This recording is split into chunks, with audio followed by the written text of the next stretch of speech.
Biar besok punya mimpi. Oh iya, hari Jumat aku udah janji ke Pak Pinca realisasi 10 juta.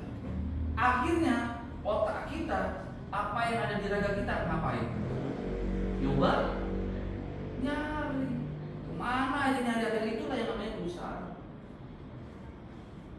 Kalian ingin dan DPK NPL-nya turun, kalian nggak nagih, apa yang terjadi?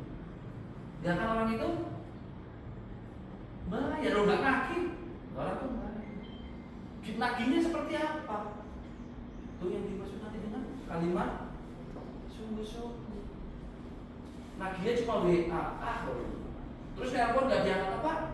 Nggak ada orangnya, itu baru baik. Telepon bapak emang nggak ada orangnya, telepon kan nggak pernah ada orangnya. Ada orang telepon, ada orangnya di depannya? Enggak tahu. Kalau masih orangnya nggak di depan kalian, makanya kalian belum selesai loh nih, masih ada berapa ayat lagi? Ayat berapa? Yang terakhir, dan hanya kepada Tuhan mengulang keberkahan. Setelah semuanya kalian bersungguh-sungguh, kalian punya niat. Terakhir kalian ngapain?